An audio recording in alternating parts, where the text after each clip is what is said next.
ఆ పనికిమాలిన ప్రియ సోదరి, ఇంకా ఇంకొకడు వాడు శివశక్తి అనేవాడు, పనికిమాలిన వాళ్ళందరూ కలిసి ఆ మీడియాని కలిసి ఆ రాజు ఛానల్ పట్టుకొని బాగా ఊరి మీద పడి బరి తెగించి ఛానల్లో బాగా ఫేమస్ అయిపోవాలని, నేనేదో ఆడవాళ్ళ పక్షాన ఉన్నాను, మహిళను ఉద్ధరిస్తున్నానని చెప్పేసి బాగా ఫేమస్ అయిపోతున్నావు కదా, ఎందుకు అంత చేటు పగలు తీసుకొని చించుకుంటున్నావు పనికిమాలిందానా? అంతసేటు మాట్లాడేదానివి నువ్వు మణిపూర్లో జరిగినప్పుడు ఏం చేసావే? ఆడవాళ్ళేగా వాళ్ళు, మహిళలే కదే.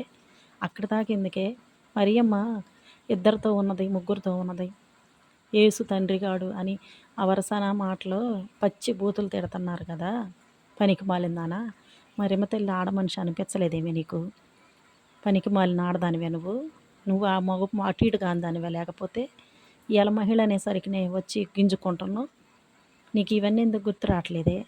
మహిళే కదా ఆమె, మనిషేగా, ఆడమనిషే కదా మరి ఆమె కూడా. మరి మా తల్లి, మరి ఆమెను అంటే ఎందుకు నీకు రాలేదే రోషం? ఇవాళ ఏదో బజారు మనుషులు అంటే తప్పేంటే? బజారుకి వెళ్ళి వస్తామంటారుగా, బజారుకి వెళ్ళే మనిషి ఎట్లా ఉంటుందో నీకు తెలీదా? నువ్వు ఎక్కడికి వెళ్తున్నావు అంటే బజారుకి వెళ్తున్నాను అంటారుగా. బజారుకి వెళ్ళే మనిషి అనేక రకాలుగా తయారైద్ది. బజార్కి వెళ్ళే మనిషి పూలు పెట్టుకుంటుంది, బజార్కి వెళ్ళే మనిషి లిప్టిక్లు వేసుకుంటుంది, బజార్కి వెళ్ళే మనిషి వేషాలు వేసుకుంటాం, అనేకమైన రంగులు పూసుకుంటాం. ఎందుకంటే ఎక్కడికి వెళ్తాం అంటే బజార్కి వెళ్తాం అంటాం. బజార్ అంటే అర్థం ఏంటి?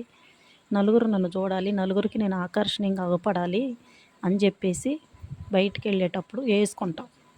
అనేక రకాలుగా బయలుదేరుతుంటారు. నలుగురు కళ్ళు నా మీద ఉండాలన్నట్టుగా బయలుదేరుతావు. ఇప్పుడు నువ్వు వచ్చావు బయటికి, ఎలా వచ్చావు?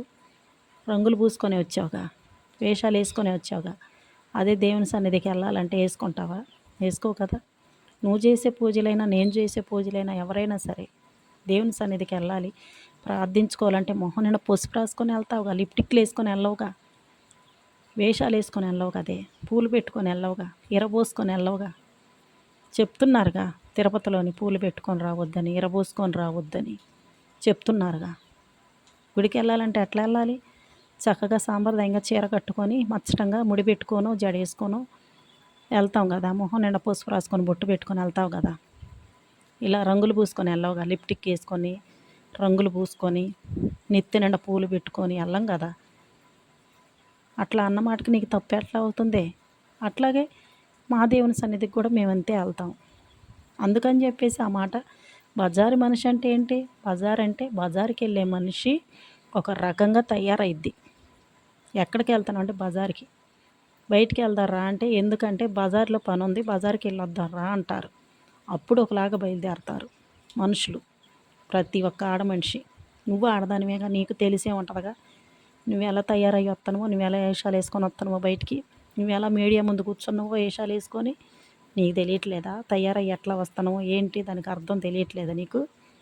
నీకు తెలుసుగా ఎప్పుడు ఎలా బయలుదేరుతున్నామో, ఎవరు చూడాలనుకుంటున్నావో, ఎవరు చూడాలని వేషాలు వేసుకొని బయటకు వస్తున్నావో, ఎందుకు అంత అందంగా రెడీ అయ్యి వస్తున్నావో, నీ వయసు ఎంత, నువ్వెంత, లిప్టిక్లు వేసుకొని మేకప్ కొట్టుకొని నువ్వు ఎలా వచ్చి మీడియా ముందు కూర్చుంటున్నావు? నిన్ను అనేకులు చూడాలనే కదా, నువ్వు ఫేమస్ అవ్వాలనే కదా అన్ని వేషాలు వేసుకొని నువ్వు వచ్చి కూర్చుంటున్నావు కదా.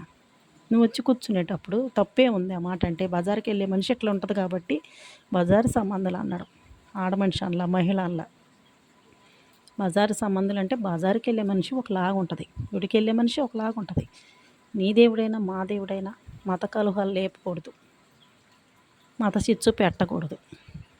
నువ్వు ఉండే పద్ధతిలో నువ్వు ఉండు, మేము ఉండే పద్ధతిలో మేము ఉంటాం.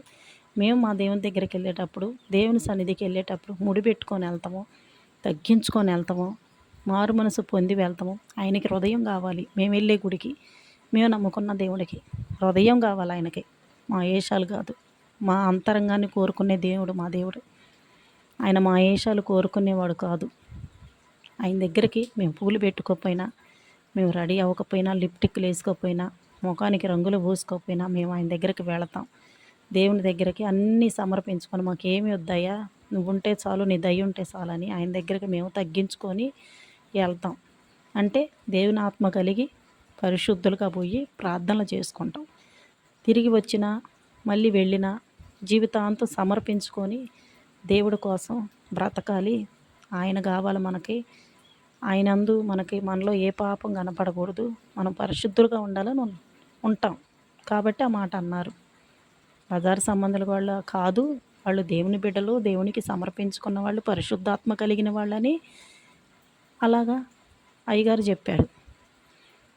దేవుని సన్నిధిలో దేవుని వాక్యాన్ని బోధించే ఒక దైవజనుని పట్టుకొని నీవు నోటికొచ్చినట్లు దేవుని సన్నిధిని తాగుబోతులని, తిరుగుబోతులని, అక్కడ వ్యభిచారం జరుగుతుందని, చర్చిలాగా ఉండదని, వాడున్నాడు కదా ఇంకొకడు, వాడి పేరేదో అంటున్నారు.